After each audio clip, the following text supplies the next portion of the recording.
CM Chandrababu ఈ వారం విజయవాడ ప్రజలను వరదల నుంచి కాపాడడమే పనిగా పెట్టుకున్నారు. వరద ప్రభావిత ప్రాంతాల్లో రాత్రి పగలు అనే తేడా లేకుండా పర్యటించారు. అధికారులను పరుగులు పెట్టించారు. సహాయక చర్యల్లో అలసత్వం వహించిన అధికారులకు హెచ్చరికలు జారీ చేశారు.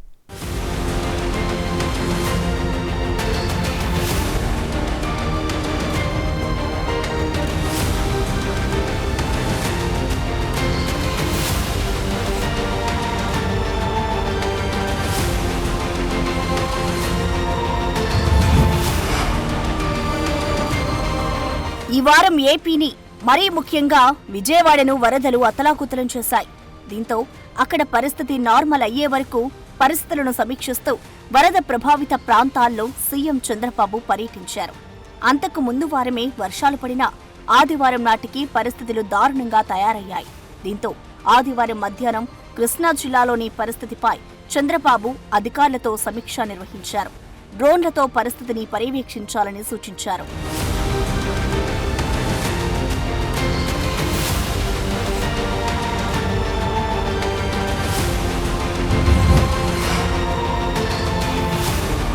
మరోవైపు విజయవాడలోని మొగల్రాజపురంలో కొండచర్యలు విరిగిపడి పలువురు మృతి చెందారు.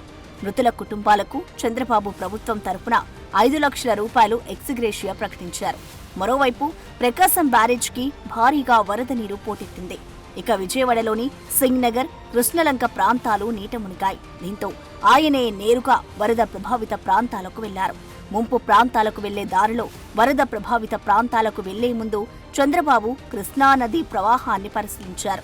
విజయవాడ కనకదుర్గ వారధిపై ఆగి నది ప్రవాహ తీవ్రత వివరాలను అడిగి తెలుసుకున్నారు. తర్వాత సింగ్ నగర్, కృష్ణలంక ప్రాంతాల్లో పర్యటించి బాధితులకు అండగా ఉంటామని హామీ ఇచ్చారు.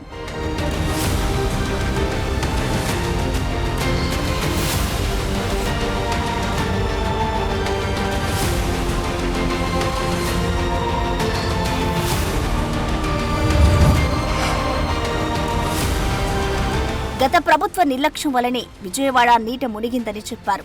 బుడమేరుకు వైసీపీ పర్యవేక్షణ లేకపోవడం వల్లనే ఈ పరిస్థితి వచ్చిందని ఆవేదన వ్యక్తం చేశారు. మరోవైపు బాధితులకు అండగా ఉంటామని హామీ ఇచ్చారు. పరిస్థితి సాధారణంగా మారే వరకు అక్కడే ఉంటానని హామీ ఇచ్చారు. తర్వాత కేంద్ర మంత్రి అమిత్ షాతో మాట్లాడి అత్యవసరంగా సిబ్బంది, హెలికాప్టర్లు కావాలని కోరారు. ఇక ప్రధాని మోడీ కూడా చంద్రబాబుకి కాల్ చేసి మాట్లాడారు. వరదలు, దాని వలన జరిగిన నష్టాన్ని ప్రధానికి చంద్రబాబు వివరించారు.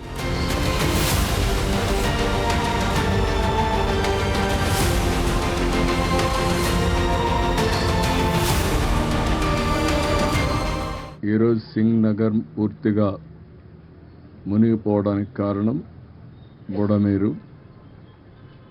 ఏదైతే బుడమేరు కానీ ప్రాపర్గా బ్రీచెస్ లేకుండా ఉండి అదే సమయంలో ఆ నీళ్లు కృష్ణానది కొన్నొచ్చి కొన్ని కొల్లేరు సదస్సు పోవాల్సిన అవసరం ఉంది. కొల్లేరుకు పోవాల్సిన నీళ్లు ప్రీవియస్ గవర్నమెంట్ హయాంలో 2 పెద్ద బ్రీచెస్ పడడం, ఆ బ్రీచెస్ని నేను వచ్చి కూడా 80 రోజులే అయింది. ఈ 80 రోజుల్లో నోటీస్ చేయలేకపోవడం, దానివల్ల ఈ ప్రమాదం వచ్చే పరిస్థితి వచ్చింది. ఆదివారం అర్ధరాత్రి మరోసారి చంద్రబాబు వరద ప్రభావిత ప్రాంతాలకు వెళ్లారు. సింగ్ నగర్లో క్షేత్రస్థాయి పర్యటనకు వెళ్లారు. బాధితులకు ఆయనే నేరుగా ఆహారం అందించారు. అక్కడ కొనసాగిన సహాయ చర్యల గురించి బాధితులను అడిగి తెలుసుకున్నారు. చిమ్మ చీకట్లో టార్చ్ లైట్ వెలుతురుల మధ్య ఆయన పర్యటించారు. సహాయక చర్యల్లో అలసత్వం వహించిన వారికి వార్నింగ్ ఇచ్చారు. తర్వాత విజయవాడ కలెక్టరేట్కు దగ్గర మీడియాతో మాట్లాడారు. బాధితుల ఆత్మస్థైర్యం దెబ్బతినకూడదని అర్ధరాత్రి వెళ్లారని చెప్పారు. రోగులు, వృద్ధులు కూడా ముంపులో చిక్కుకుని ఉన్నారని, వారి దగ్గరకు వెళ్తే వాళ్లకు ఓ ధైర్యం ఇచ్చినట్టు ఉంటుందన్నారాయన.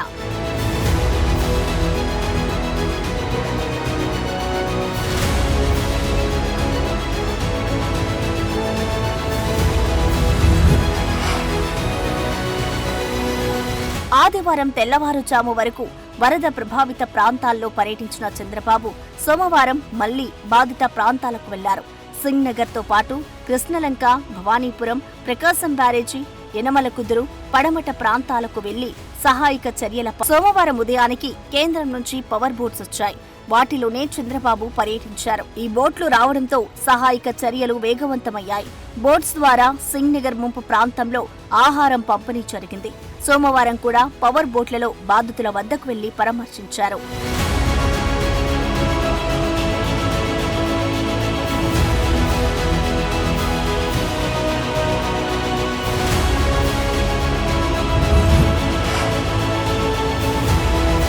ప్రకాశం బ్యారేజ్ గేట్లను సోమవారం పడవలు ఢీకొని 2 గేట్లు విరిగిపోయాయి. దీంతో పరిస్థితి మరింత ఆందోళనకరంగా మారింది.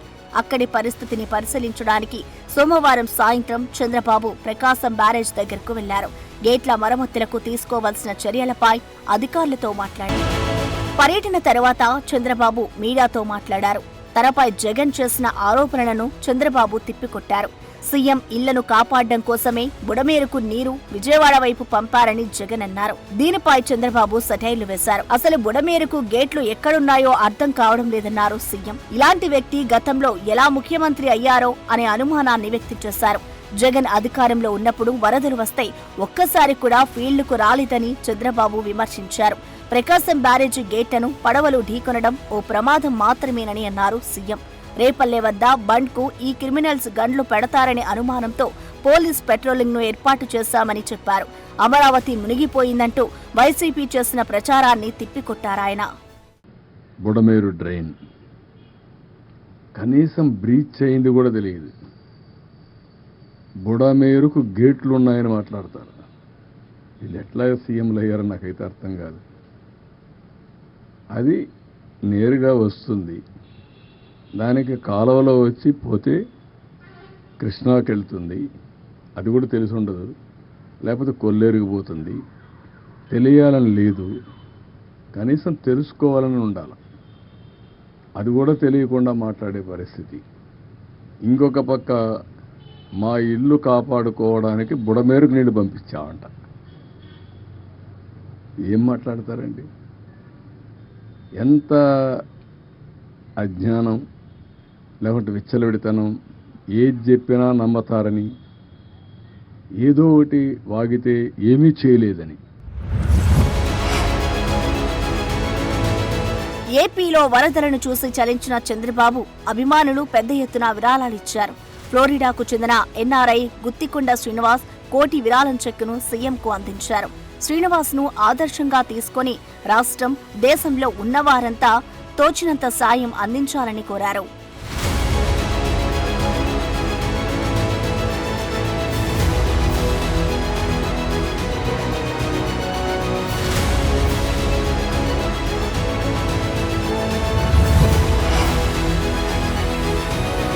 వరదలు 3వ రోజు అంటే మంగళవారం కూడా చంద్రబాబు ముంపు ప్రాంతాల్లో పర్యటించారు. కాన్వాయ్ను కూడా పక్కన పెట్టి జేసీబీపై బాధితుల దగ్గరకు వెళ్లారు. విజయవాడలోని జక్కంపూడిలో 4.5 గంటల పాటు 22 కిలోమీటర్లు ప్రయాణించారు.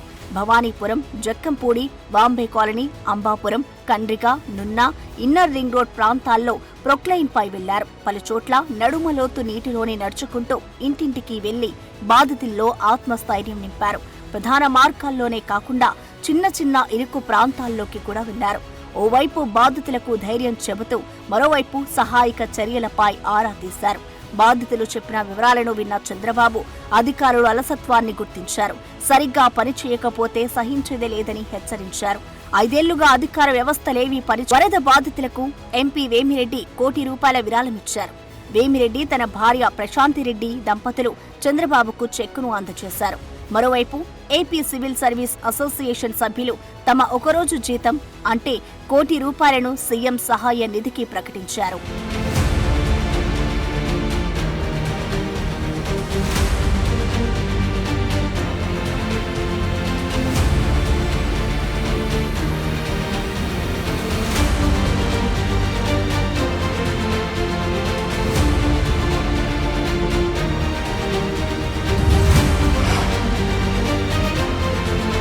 బుధవారం అధికారులతో చంద్రబాబు టెలికాన్ఫరెన్స్ నిర్వహించారు.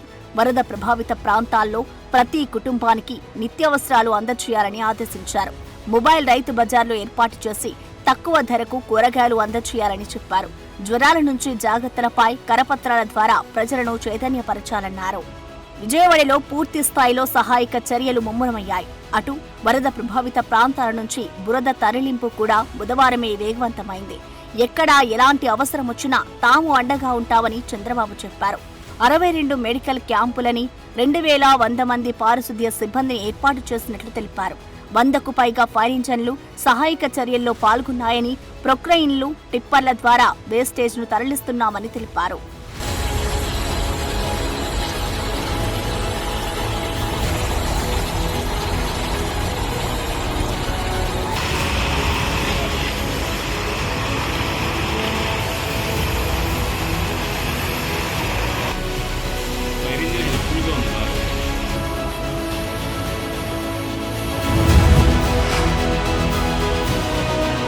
అంతేకాదు సహాయ చర్యల్లో 32 మంది ఐఏఎస్లు, 179 సచివాలయాలకు, 179 సీనియర్ అధికారులకు ఇన్ఛార్జీలుగా పెట్టామని క్లారిటీ ఇచ్చారు. ఎవరైనా చనిపోతే మృతదేహాలను బంధువులకు అప్పగిస్తున్నారు. మృతుల కుటుంబాలకు 5 లక్షల పరిహారం అందించాలని ఆదేశాలిచ్చారు. గర్భిణీలకు ప్రత్యేక వైద్యం అందించాలని అధికారులను ఆదేశించారు.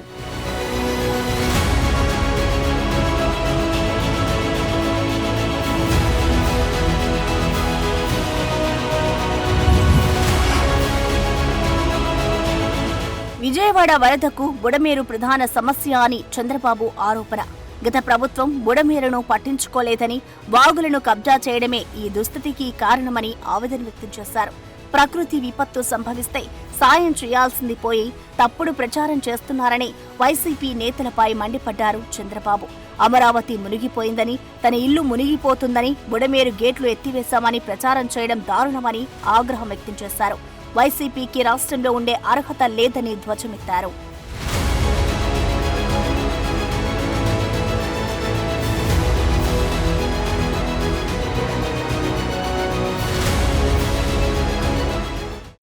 ఇవన్నీ కూడా జరిగితే సానుకూలంగా స్పందించి ఏ విధంగా ఎదుర్కోవాలనో ఎదుర్కొనే సమయంలో మీరు సహకారం ఇవ్వకపోతే పోతారు. కానీ ఇలాంటి తప్పుడు ప్రచారం చేయడం, ఏదో అమరావతి మునిగిపోయిందంట, వీళ్ళని ముంచాలు తీసుకొచ్చి అక్కడ, అప్పుడే బుద్ధి వస్తుంది వీళ్ళకి.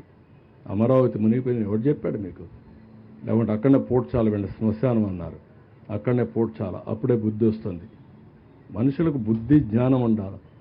ప్రజాహితం కోసం పనిచేయాలి.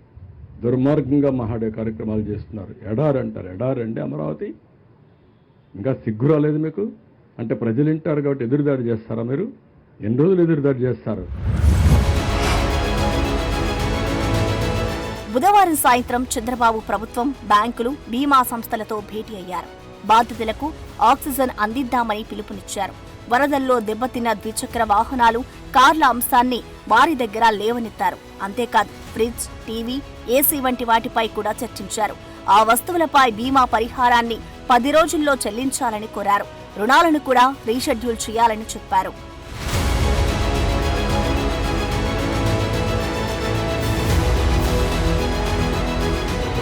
వరద బాధితులను ఆదుకోవడానికి ఏపీ ఉద్యోగ సంఘాలు ఒకరోజు జీతాన్ని విరాళంగా ప్రకటించాయి. ఈ విలువ ఏకంగా 120 కోట్లు. ఉద్యోగ, ఉపాధ్యాయ, పెన్షనర్లు, అనుబంధ సంఘాల అంగీకార పత్రాన్ని సీఎం చంద్రబాబుకు అందించాయి.